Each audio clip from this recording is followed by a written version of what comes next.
Thank you, Ewan. Now, with the recent revelations in court about the conflict in the relationship of Oscar Pistorius and Riva Steenkamp, a debate has sparked across the country around when conflict in a relationship goes too far.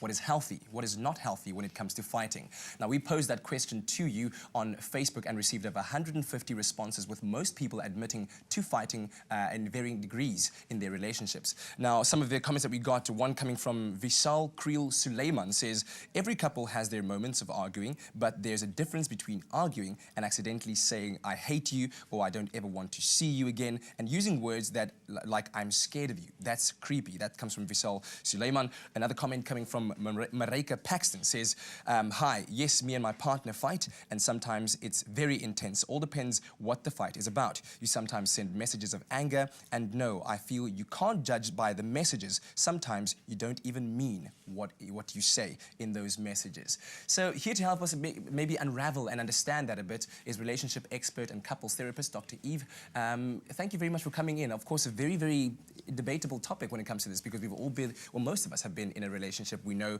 that it does go through its ups and downs, but how much conflict is healthy conflict in a relationship, and how much of it is too much and dangerous?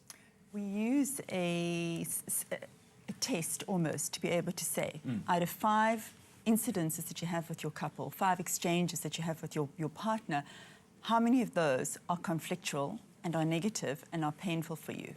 So obviously, if you're going to have 5 out of 5, you shouldn't be in that relationship. If you've got 4 out of 5, you're still kind of edging. 3 out of 5 is what people would do, and then 1 out of 5 is the healthier relationship. But there's certain signs that we look for to see what good conflict management is in a relationship. Every couple's got to have differences. So I use the work of John Gottman, and he talks about the 4 horses of the apocalypse who come running into your relationship. And if they're there, and depending on how high they're there, that's going to determine the health or the unhealthiness of your relationship. Okay. So the first one that comes in would be criticism. So for example, it would be like, I don't like your accent. I don't like the way you talk to me.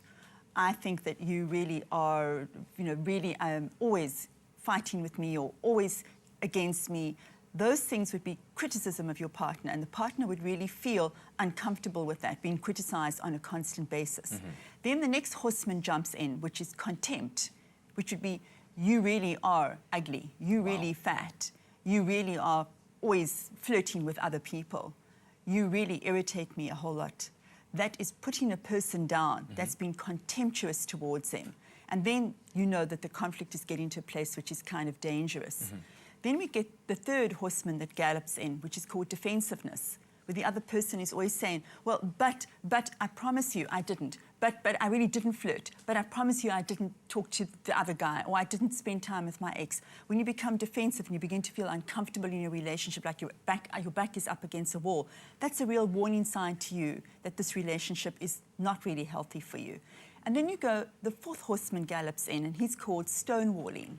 And when that happens, the person shuts down, disappears emotionally or physically, will disappear out of the space or lock themselves into a bathroom. Wow. And then you know that that relationship is something you shouldn't be in, especially if that happens on an ongoing basis. And that is what becomes your way of managing conflict. And just very briefly, I mean, there are couples also that say, oh, we never fight, everything is just rosy.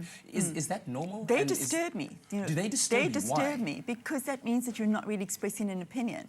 In a relationship, there should be a freedom to express how you feel about things, and to have the respectfulness of I'm listening, you listening, I'm expressing how I feel, you express how you feel. And of course, we're going to have differences. We're 2 unique, different human beings. But there's got to be a respectfulness. There isn't going to be a put down.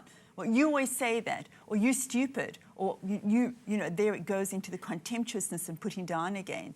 It can't be like that. And we know these things when we get into a relationship, even if they're 3-month relationships. In fact, in a 3-month relationship, you should not be feeling scared of your partner. In a 3-month relationship, you should not be having that intense amount of conflict. That isn't healthy, because you're still in the stage of honeymoon where you want to be pleasing each other, and you kind of hide the things about you that you don't like about that person. Quickly, finally, I'm going to put you on the hot spot a little bit.